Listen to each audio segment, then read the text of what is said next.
Observamos el mundo para comprenderlo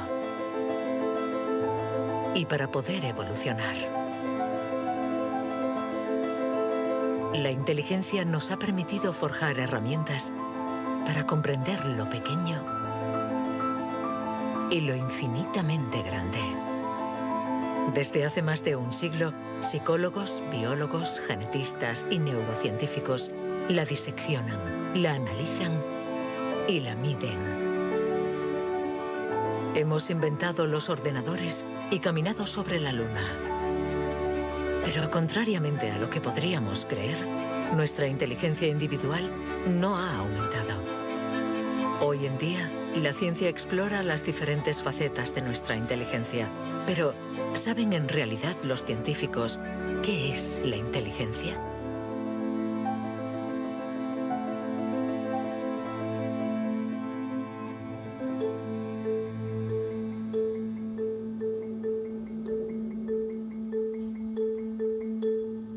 Inteligencia es relacionar, unir elementos diferentes para hallar soluciones. Para entenderla, hay que conseguir dividirla y aislar todos sus componentes. Los investigadores estudian sus diferentes facetas.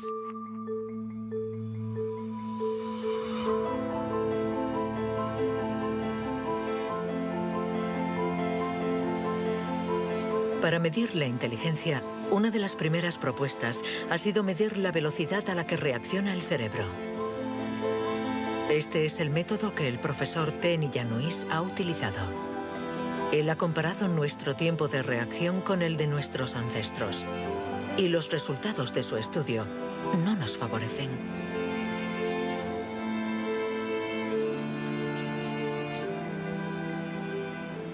Para medir el tiempo de reacción, mostramos a una persona una luz sobre una pantalla y está pulsando un botón lo más rápido posible. Debe decir si la luz aparece a la derecha o a la izquierda. No es un acto reflejo, sino una información simple que nuestro cerebro debe procesar. Estos estudios sobre el tiempo de reacción son muy antiguos. Muchos de ellos los llevó a cabo Francis Galton, primo de Charles Darwin, entre 1860 y 1880 en Gran Bretaña. Galton hizo pruebas a muchos miles de personas representativas de la población de la época. La gente tenía entonces un tiempo de reacción muy rápido. Nosotros hemos buscado estudios comparables que hubieran sido hechos durante los últimos 120 años y hemos encontrado unos 15. Al compararlos, hemos podido comprobar que durante los últimos 150 años la gente se ha hecho cada vez más y más lenta. Para el profesor Tenny Yanois, inteligencia es velocidad. Y nuestro cerebro invierte como media 50 milisegundos más que el de nuestros bisabuelos a la hora de procesar una información simple. 50 milisegundos más puede sonar como un algo ridículamente breve. Pero si pensamos en las miles y miles de decisiones que debemos tomar cada día, y somos un poco más lentos en cada decisión, esto puede tener consecuencias muy, muy importantes.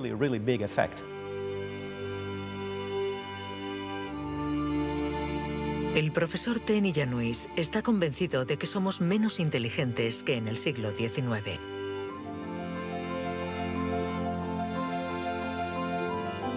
Y la prueba está en la increíble capacidad de invención de este periodo, marcado por una explosión de las innovaciones, de la creatividad, de las ideas. En el siglo XIX hubo muchas innovaciones fantásticas. Hay estudios que muestran que el número de inventos por habitante era 4 veces mayor que hoy en día. El profesor Tenny Yanois piensa que nuestra inteligencia está en declive desde hace por lo menos 150 años. Pero en el siglo XIX, Sir Francis Galton ya pensaba que los ingleses eran bastante menos inteligentes que los griegos de la antigüedad, donde no faltaban las mentes brillantes. Entonces, y los predecesores de los griegos, los hombres prehistóricos. Es extremadamente difícil medir su inteligencia.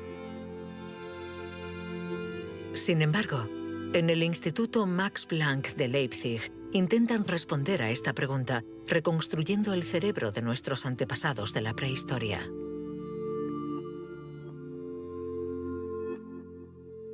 La paleoneurología es una ciencia muy frustrante, porque su objeto de estudio es casi inexistente. No hay cerebros fósiles.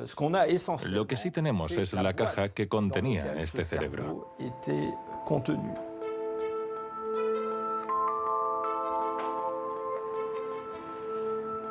Al comparar nuestro cerebro con el del hombre prehistórico, los científicos han encontrado diferencias no solo en la forma, sino también en el tamaño. Algunos de estos individuos tenían un cerebro más grande que el nuestro. Sabiendo que todo lo que somos, todo lo que pensamos, nuestros recuerdos, la personalidad, las emociones, el lenguaje, todo depende de este órgano, entonces, ¿es que la inteligencia está relacionada con el tamaño? Sería absurdo pensar que no hay relación entre el tamaño del cerebro y la complejidad de los comportamientos, es decir, la inteligencia. Esto lo vemos en el reino animal. Los animales llamados más inteligentes, en particular los cetáceos y algunos tipos de delfines, por ejemplo, tienen cerebros muy grandes, con un gran número de neuronas. Por lo tanto, encontramos en ellos algo que también encontramos en los grandes primates y en el hombre.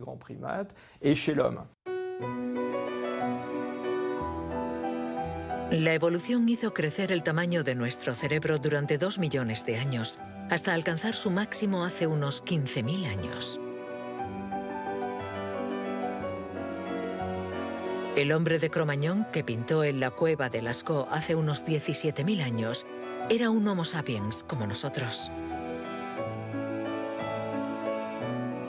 Pero de todos los Homo sapiens, este era el que tenía el cerebro más grande. El tamaño de nuestro cerebro ha disminuido en comparación con el de este antepasado. Y según algunos investigadores, somos menos inteligentes que él. Pero esta teoría no es compartida por todos. Yo no creo que haya una inteligencia que se pueda medir con una regla y decir que nuestro reciente antepasado era igual o más o menos inteligente. El hombre de Cro-Magnon tenía la inteligencia que necesitaba para sobrevivir en su mundo, pero no para trabajar en un banco. Si viajásemos 25.000 años atrás en nuestra máquina del tiempo, para traer al presente al hombre de Cro-Magnon, sin duda se adaptaría al mundo en el que va a tener que vivir. Historically, you guys have struggled to adapt. Yeah, right. Walking upright, discovering fire, inventing the wheel, laying the foundation for all mankind. You're right. Good point. Sorry we couldn't get that to you sooner. Connie, your reaction? We live in a society where the individual ego and the group dynamic are in constant struggle. Response? Yeah, I have a response. What? ¿Más inteligente? ¿Menos inteligente? Cuando intentamos medir la inteligencia, todo se complica. Y sin embargo, lo hacemos continuamente. En las universidades del mundo entero se enseña qué es la inteligencia. Y todos nosotros, sin ser especialistas, la medimos cada día. Todos medimos la inteligencia. Si es usted soltero y va a un bar y conoce a alguien, lo más importante después del físico es la inteligencia. Medimos la inteligencia de la gente siempre. Si hablamos sobre un concepto difícil o hacemos algo que desconocen, ¿cuánto tardan en entenderlo?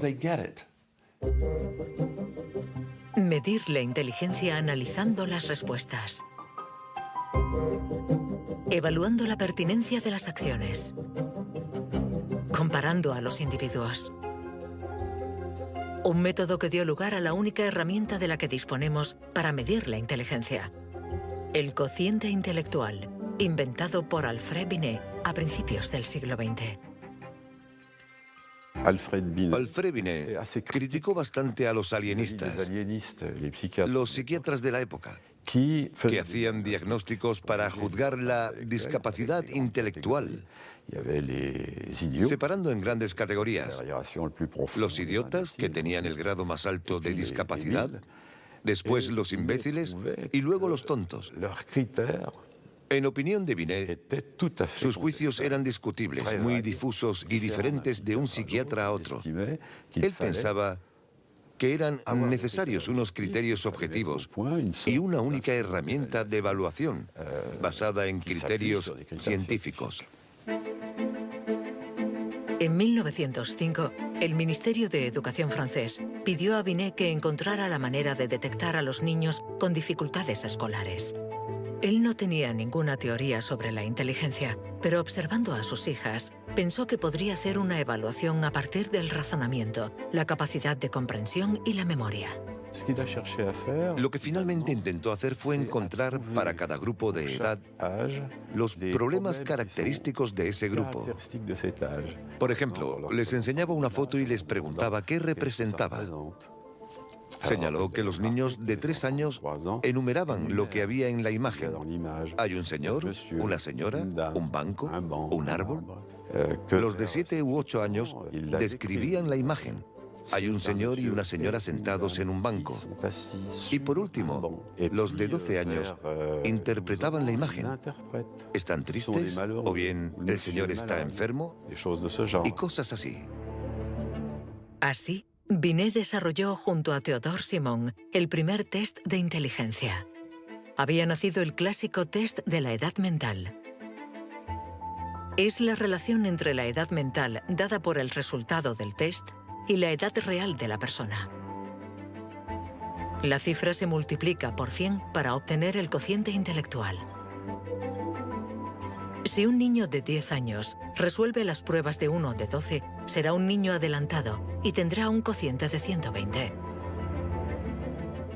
La idea era relacionar el rendimiento de un individuo con el de otros individuos comparables, es decir, los que están exactamente en la misma categoría de edad, la misma cultura, etc. Y, obviamente, partiendo de una serie de puntuaciones en la prueba para una edad determinada.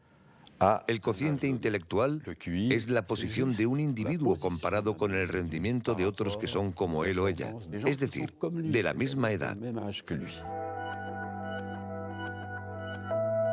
Le damos al cociente intelectual un poder exagerado, porque pretende medir una cualidad tan particular como la inteligencia. Es difícil resistirse a la tentación de medirse, de compararse. Lo que sí es un poco ridículo es lo que nos encontramos actualmente en Internet, como las páginas web que calculan nuestro cociente intelectual. La gente hace el test, se encuentra con una cifra y la interpreta. Y si, por ejemplo, esta cifra no es buena, pensamos que no somos inteligentes. Es absolutamente catastrófico. El 2. Es ridículo pensar que una cifra defina a una persona. El 4. El 3. Solo un psicólogo hará un test fiable del cociente intelectual. El 2. Ya que debemos saber cómo interpretarlo en relación con el pasado del individuo, su presente El 2 y el 3. y su personalidad. Este cociente mide la inteligencia. Compara a las personas.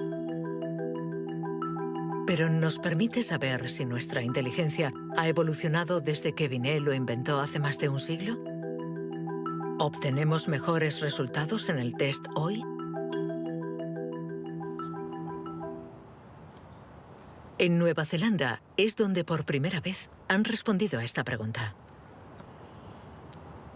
Allí, James Flynn ha hecho un descubrimiento sorprendente que los científicos de todo el mundo han bautizado como el efecto Flynn. El efecto Flynn supone el descubrimiento de que todas las naciones que entraron en la era industrial han obtenido mejoras considerables en los tests de cociente intelectual. He revisado toda la variedad de estas pruebas en 40 países, como en Francia, Holanda o Noruega, donde los jóvenes habían sido llamados al servicio militar. Se les ha dado cada año exactamente el mismo test, y las mejoras son muy evidentes. Hace 1 o 2 generaciones, la gente obtenía una media de 30 respuestas sobre 60. Hoy obtienen 45. Después de evaluar decenas y decenas de estudios, James Flynn ha mostrado que desde hace más de 60 años obtenemos mejores resultados en estos test. ¿Quiere esto decir que ahora somos más inteligentes que nuestros abuelos? Un cambio en el cociente intelectual no significa necesariamente un cambio en la inteligencia. Pongamos un ejemplo. Una persona hace hoy el test por primera vez. Si hace el mismo test al día siguiente, existe un efecto de aprendizaje. Su puntuación va a ser más alta, pero no quiere decir que se haya hecho más inteligente. Solo significa que se ha familiarizado con el test. El aumento del cociente intelectual se debe en gran medida al entorno, mejor alimentación y mejor educación. Nuestro cociente aumentaría de 2 a 3 puntos por cada año de escuela, y los años de escolarización han pasado de una media de 6 a principios del siglo XX a los 11 años de hoy en los países industrializados. Todos estos cambios añadidos han incrementado los resultados. Cuando realizamos un test hoy, estamos preparados en la medida en que la escolarización y otra serie de factores nos han dado la capacidad de aplicar nuestra lógica de forma abstracta. Es decir, que podemos ver una serie de números y acertar el siguiente.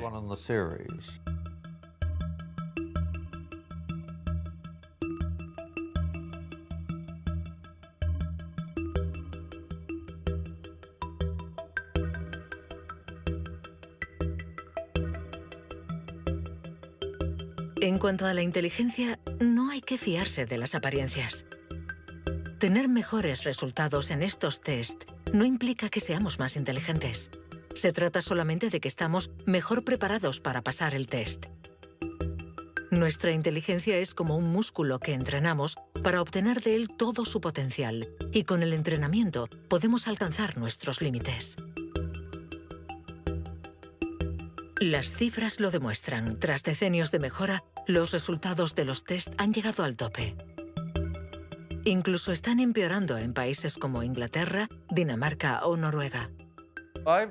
El aumento del cociente intelectual es un fenómeno que ha durado un siglo, pero todos los países terminarán por llegar al tope de este incremento. Sospecho que la educación formal ha abusado de la capacidad de manipular los conceptos abstractos y, a menos que se produzca una revolución de la pedagogía, los beneficios que ha producido la escuela van a tocar techo, ya que hoy en día casi todo el mundo está escolarizado.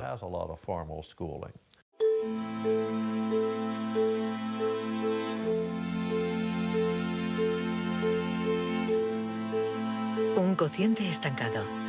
Cerebros cada vez más lentos y más pequeños. ¿Dónde está nuestra inteligencia? Las primeras herramientas para medir la inteligencia se inventaron hace más de un siglo. Y todavía estamos influenciados por las teorías de Sir Francis Galton y Alfred Binet. Pero hoy podemos llegar más lejos.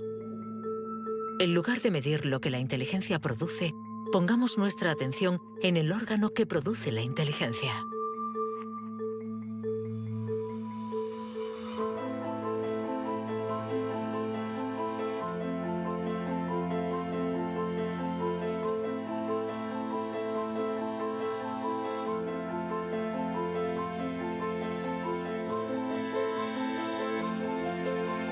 Richard Heyer es psicólogo y neurocientífico en la Universidad Irvine de California.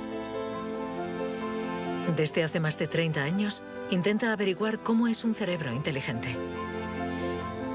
Gracias a los progresos de los instrumentos de observación, Heyer y su colega, el profesor Rex Jung, investigan en qué lugar del cerebro se aloja la inteligencia. Veamos el cerebro de Richard Hayer. Vemos un bonito cerebro. El doctor Hayer es una persona brillante e inteligente y vemos todas las regiones que sustentan su inteligencia.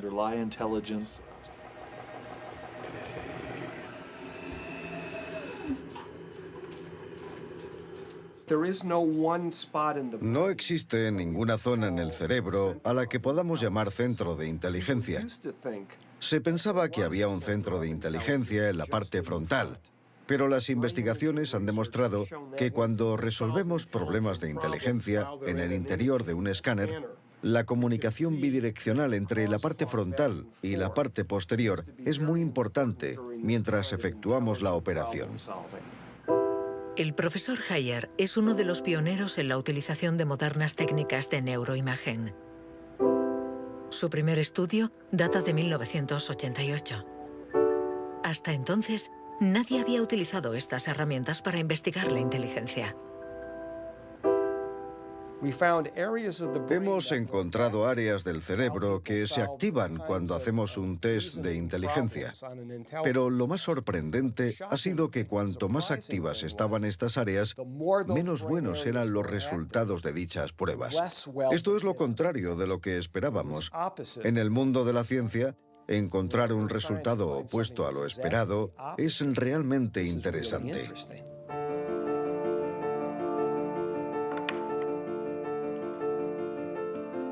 Un cerebro inteligente no es un cerebro que funciona más, sino todo lo contrario. Es un cerebro que funciona menos. Esto es lo que llamamos neuroeficacia. Ser inteligente consiste en resolver un problema con el mínimo esfuerzo.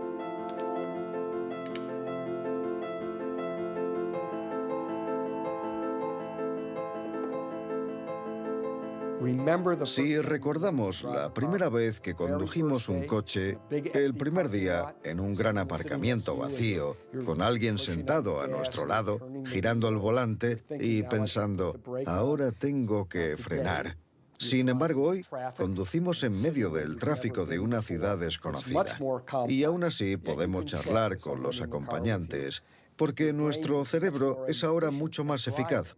Por lo tanto, un alto nivel de inteligencia no está necesariamente ligado a un cerebro que trabaja más, sino a una transmisión más eficaz de la información entre las zonas importantes del cerebro. Cuando se piensa en un proceso tan complejo como la inteligencia, debemos imaginar que el cerebro es como una orquesta con distintas secciones. Pero el verdadero misterio está en cómo interactúan estas secciones, porque, como sabemos, esta orquesta no tiene director. Si el cerebro es una orquesta, entonces la inteligencia es la música.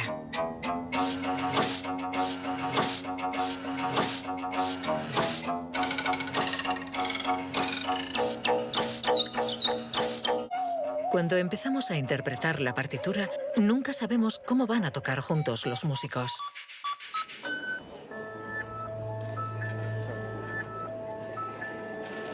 En la Universidad de la Sorbona, el profesor Olivier Houdet busca un director para esta orquesta.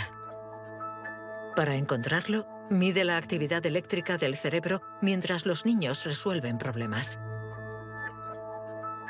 Lo que le interesa es lo que él mismo llama bugs de inteligencia. Mostramos a un niño una imagen con 1, 2, 3, 4, 5 babars separados y 5 babars juntos.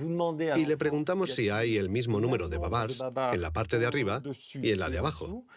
Hasta los 7 u 8 años, todos los niños del mundo responderían, hay más arriba, porque la imagen es más larga. El cerebro de los niños es fácil de engañar por la inteligencia visioespacial, según la cual longitud es igual a número. Esto significa que tenemos caminos neuronales distintos para resolver una misma tarea.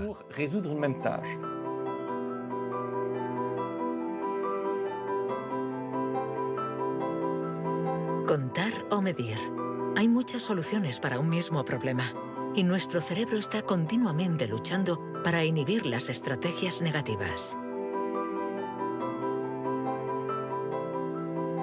Lo que queremos mostrar, y esta es la originalidad de nuestro laboratorio, es que la inhibición es sin duda el proceso clave y positivo de la inteligencia, porque nos permite resistirnos a nosotros mismos.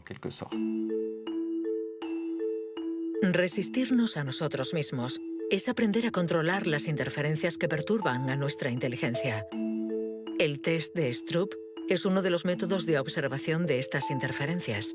Consiste en decir el color de una palabra sin leerla. Azul, amarillo, rojo, amarillo, verde.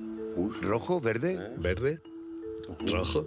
verde, amarillo, Amarillo, rojo. amarillo, amarillo, rojo. ¿Amarillo? ¿Rojo? Amarillo, amarillo. Rojo, verde, ¿Rojo? ¿Amarillo? ¿Azul? ¿Verde?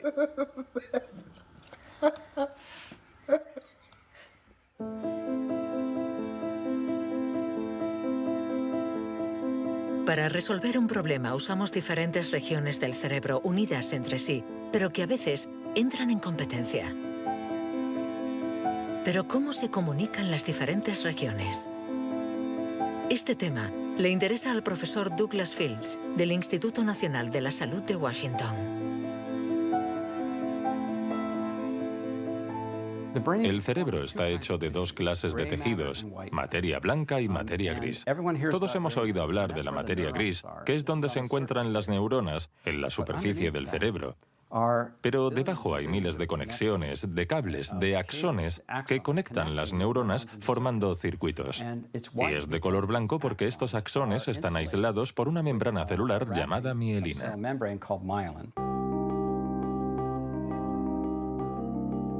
La mielina envuelve los axones y permite que la información circule de forma rápida y eficaz en el cerebro.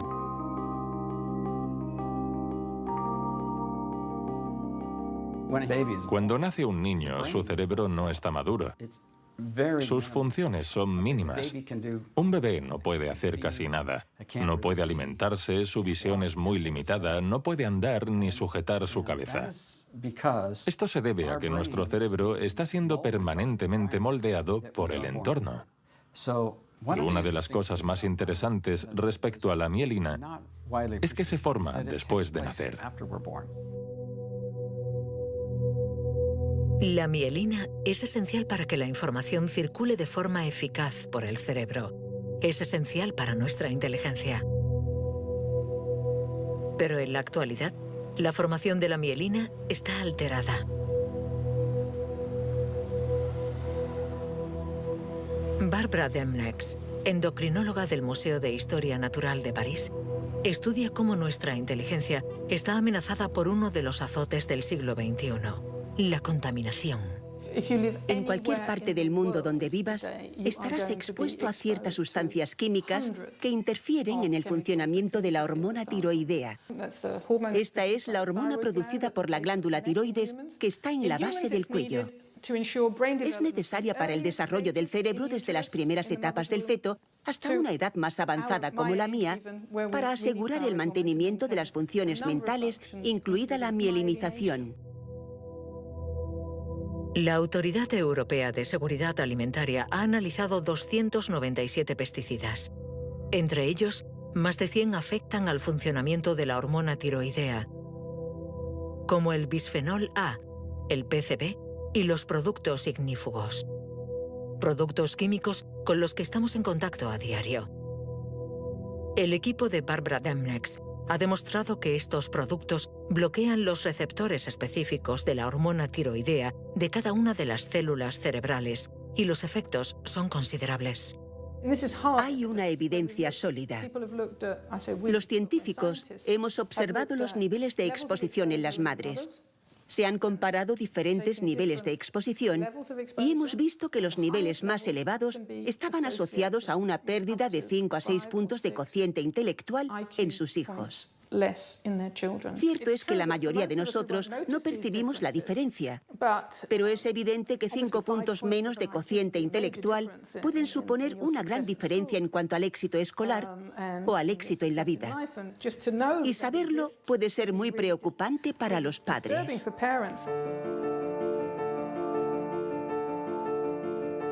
Nuestra inteligencia nos ha permitido crear un mundo complejo, pero a costa de degradar el medio ambiente. Y podríamos estar pagando el precio si esta degradación afecta a nuestro cerebro, actuando, por ejemplo, sobre la mielina.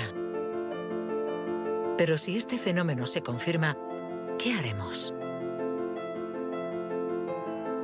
Durante más de un siglo, hemos pensado que los procesos mentales se debían solo a la actividad eléctrica de las neuronas. Pero hoy, los neurólogos han comenzado a explorar nuevos campos. Tan solo el 15% de las células del cerebro son neuronas. El resto, el 85%, no se comunican mediante impulsos eléctricos. Las llamamos glía. Nuevos métodos nos han permitido ver, para nuestra sorpresa, que las células gliales se comunican entre ellas y con las neuronas sin electricidad. Esto es un punto de partida fascinante, porque supone un cambio fundamental de conceptos respecto al funcionamiento del cerebro a nivel celular. Células gliales. Células mucho más numerosas que las neuronas y que forman su entorno. Algunas fabrican la mielina. Otras alimentan a las neuronas y las protegen. Estas se denominan astrocitos. Y un descubrimiento inesperado indica que los astrocitos juegan un papel en la inteligencia. Todo comenzó con un genio. En abril de 1955, en el Hospital Princeton de New Jersey, el patólogo Thomas Harvey dirigió la autopsia de Albert Einstein. El 18 de abril, a las 8 de la mañana, decidió robar el cerebro del hombre considerado como la encarnación del genio. Pretendía examinar este preciado órgano para encontrar el secreto de la inteligencia. Después de esconderlo en su casa durante 27 años, autorizó a otros científicos a examinarlo. Estos descubrieron en el cerebro de Einstein lo que podría ser el secreto de su inteligencia. El cerebro de Albert Einstein fue examinado para ver qué era lo que lo hacía más inteligente, y no pudieron encontrar ninguna diferencia en el número de neuronas ni en el tamaño. No había nada, excepto que su cerebro tenía más astrocitos.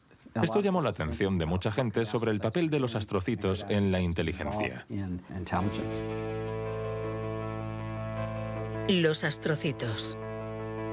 Células gliales identificadas hace más de un siglo. Aunque en los últimos años, los científicos han comprendido que su función no era mucho más compleja de lo que imaginaban.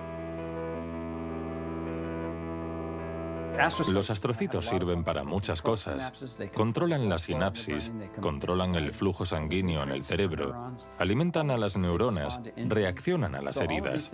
Todas estas cosas estaban consideradas como tareas menores que los astrocitos hacían en el cerebro, y no habían sido tomadas muy en serio hasta que se dieron cuenta de lo determinantes que son los astrocitos para las neuronas.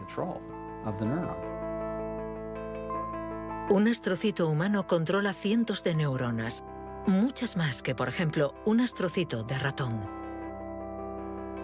Basándose en esta observación, un equipo de la Universidad de Rochester ha realizado un experimento fascinante. Para entender mejor la inteligencia humana, han decidido cruzar la barrera de la especie y han trasplantado astrocitos humanos en el cerebro de un ratón. Hemos trasplantado astrocitos humanos en ratones y el trasplante invadió literalmente todo su cerebro. Cuando lo revisamos un mes después, pudimos ver que allí donde habíamos realizado el injerto, este ocupaba un lugar discreto. Un año más tarde, todo el cerebro se había injertado a sí mismo. Todas sus células habían sido literalmente reemplazadas por células humanas. Y nos dimos cuenta de que estos ratones tenían más memoria y más capacidad de aprendizaje que los no injertados. Para comprobar las capacidades de los ratones con el cerebro modificado, los metieron en un laberinto. Resultado: los injertados encontraron la salida 2 veces más rápido que los no injertados. Este experimento no deja lugar a dudas. Los astrocitos favorecen la memoria y el aprendizaje. Juegan un papel clave en nuestra inteligencia.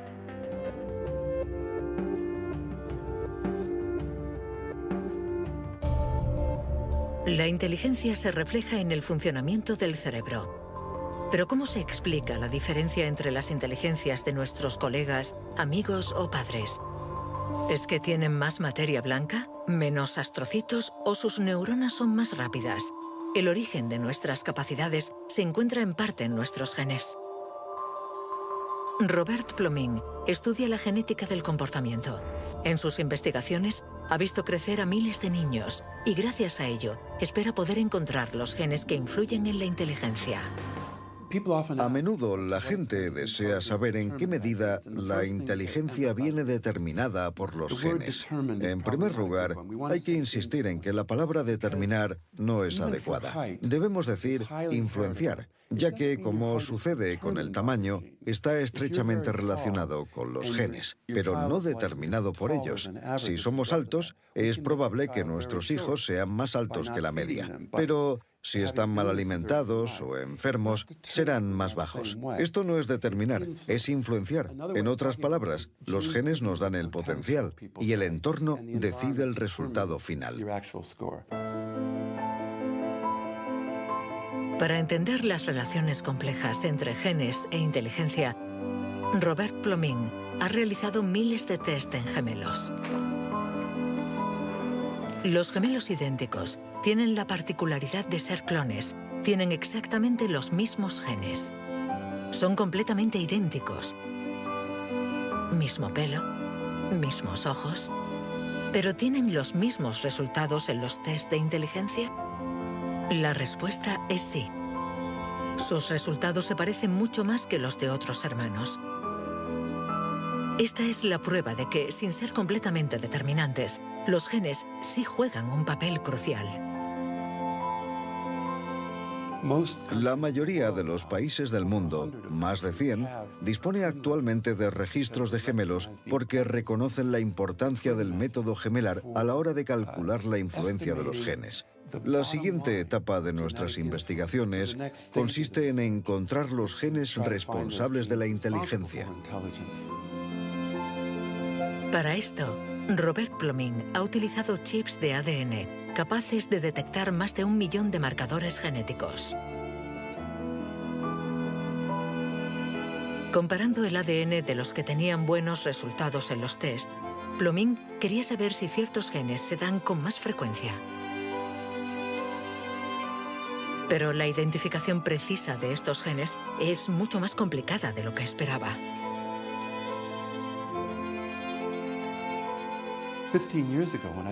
Hace 15 años, cuando comencé a buscar los genes de la inteligencia, nadie imaginaba que sería una tarea tan difícil. Pudimos identificar más de 300 genes que influyen sobre la inteligencia. El problema era que habíamos estudiado solo el 1%.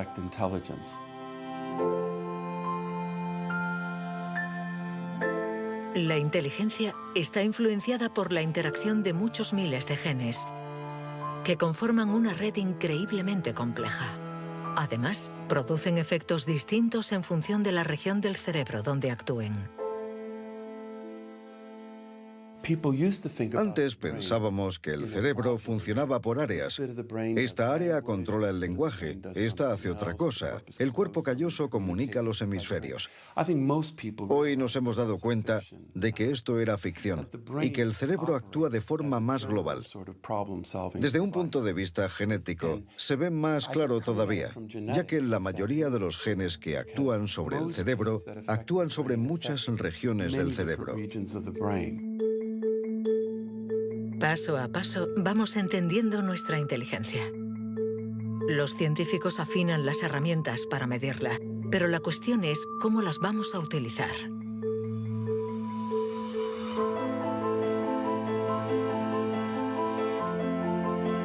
La inteligencia es lo que mejor predice nuestro nivel de estudios o nuestro empleo.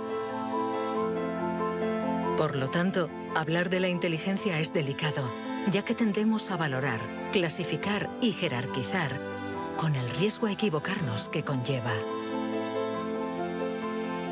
El error de razonamiento está en considerar que la inteligencia puede ser esencialmente hereditaria. Y esto nos ha llevado a divagaciones, en mi opinión, total y absolutamente ridículas. Por ejemplo, en 1924, creo, se votó en Estados Unidos una ley que restringía la inmigración mediante cupos, porque en los test daban resultados menos buenos. Y se suponía que los inmigrantes eran hereditariamente menos inteligentes. Se limitó, pues, su entrada al país para evitar un descenso en la media. Como sabemos, entraban por la isla de Ellis, frente a Nueva York, donde muchos de ellos eran devueltos, sobre todo aquellos que se anticiparon al auge del nazismo. Pienso especialmente en los judíos de Europa del Este que fueron expulsados por razones absolutamente estúpidas.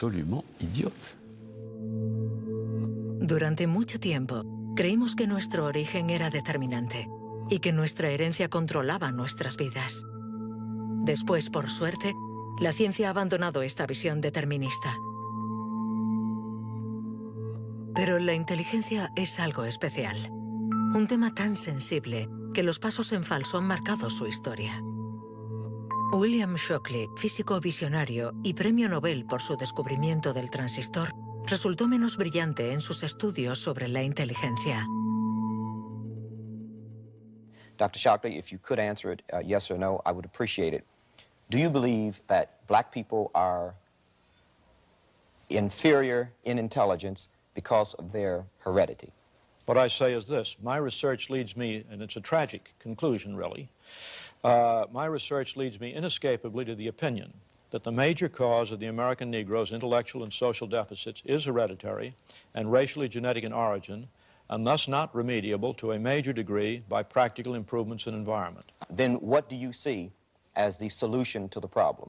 I would propose that you would offer a bonus to everyone to be sterilized. The offer is based upon the best estimates, best scientific estimates that one can have of any genetically carried disabilities. 1974, prácticamente ayer. Una época nada lejana. Algunos utilizaban el cociente intelectual para justificar su racismo y excluir lo diferente.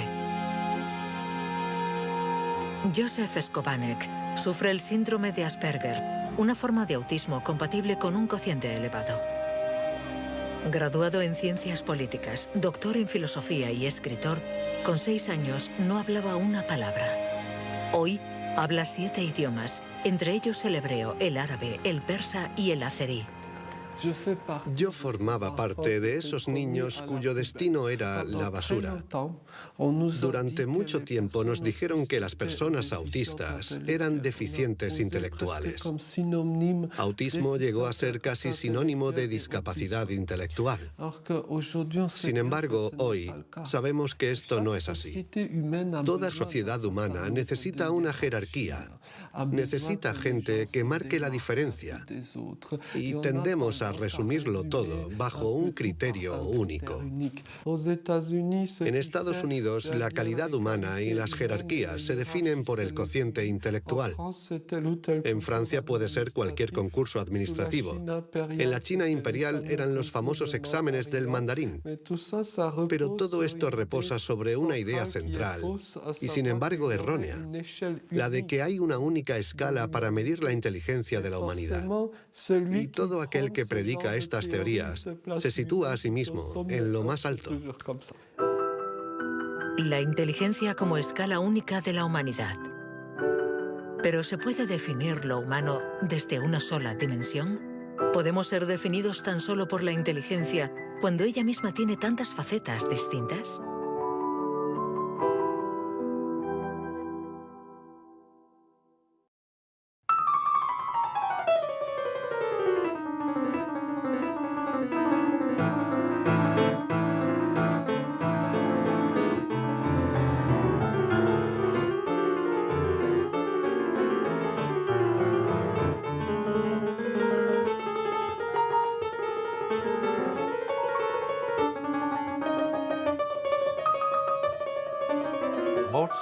Nos han dicho siempre que Mozart podía tener en la mente una sinfonía entera. Cuando escuchamos una sinfonía, debemos seguirla a medida que se desarrolla en el tiempo. Sin embargo, él la veía en su totalidad. Viene a ser la clase de complejidad mental de un matemático cuando tiene en mente 7 u 8 fórmulas y conoce todas las conexiones posibles entre ellas. Pero siempre podemos argumentar. ¿La inteligencia musical es inteligencia? No importa. Lo que importa es que existe y que aquellos que la poseen no tienen necesariamente un cociente intelectual elevado.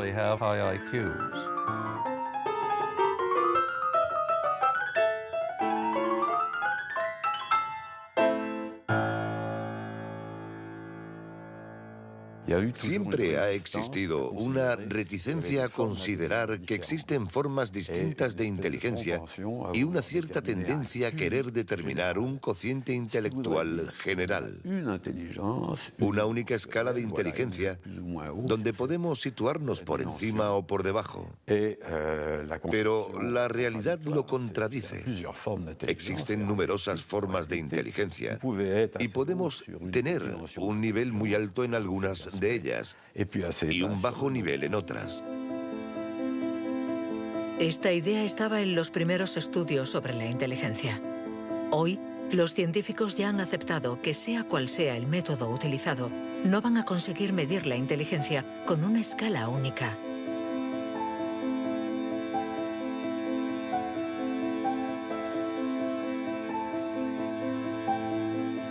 En la Universidad de Nuevo México, el profesor Rex Jung está convencido de que para resolver cualquier tipo de problema usamos distintos tipos de razonamiento. Y lo que llamamos inteligencia no es sino uno más de ellos. Creo que la creatividad es otro modelo de funcionamiento del cerebro y lo que intento averiguar es si es diferente a la inteligencia o similar. ¿Estamos hablando de lo mismo o de algo distinto? Y he llegado a la conclusión de que la creatividad es un proceso de razonamiento básicamente diferente.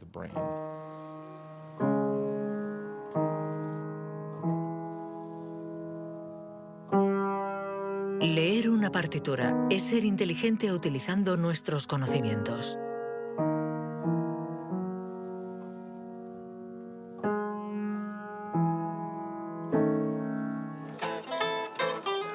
Improvisar es ser inteligente inventando y siendo creativo.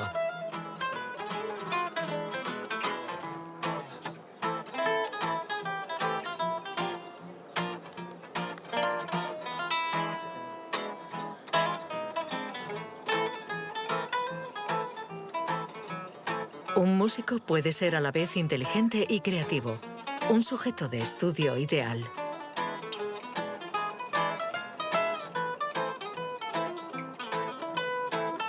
El profesor Jung ha estudiado numerosos cerebros para saber cómo pueden coexistir inteligencia y creatividad. Trabajo sobre la hipótesis de que son complementarias y que hay dos redes diferentes en el cerebro que cooperan para permitirnos razonar. Una es un tipo de razonamiento inteligente y la otra un tipo de razonamiento creativo.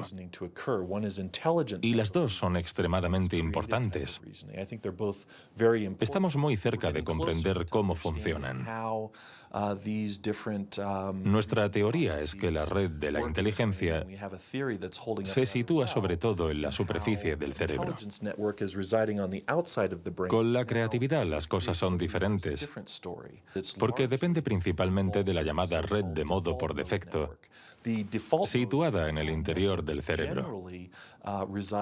Estas dos redes intercambian permanentemente información para que podamos resolver los problemas que nos plantea el mundo en que vivimos.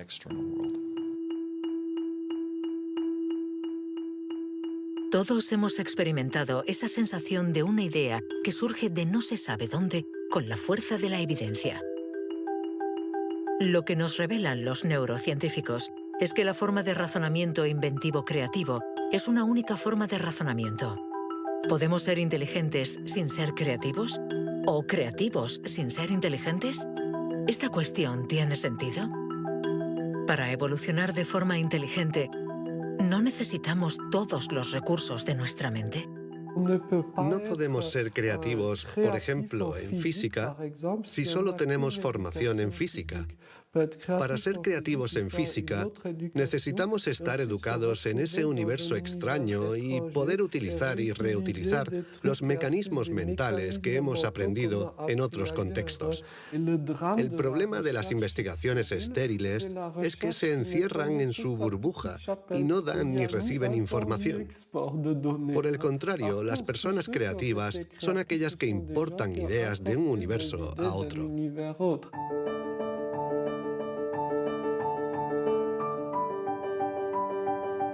Los hilos se tejen. El cuadro se completa. Los científicos ensamblan poco a poco las diferentes piezas de nuestra inteligencia. Pero el mundo evoluciona y la inteligencia también. El cerebro está en permanente evolución y permite que la inteligencia se adapte a los problemas que debemos resolver, por múltiples y variados que estos sean. Cuando era niño, sabía que yo no funcionaba como los demás y era consciente de ello. Esto me hizo reflexionar y me llevó a imaginar un mundo plural. Un mundo donde no hubiera una única forma de clasificar y de medir, sino muchas. Lo que quiero decir es que la verdadera inteligencia humana no está en pensar de forma plural y saber tener en cuenta distintas formas de entender el mundo y no solo una.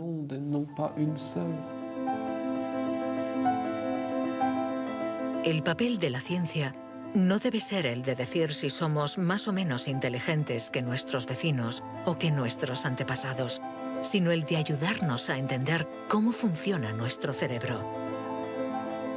Así, sabremos cuidar nuestra inteligencia y también mejorarla para tejer hilos de unión entre nosotros y la diversidad que nos rodea.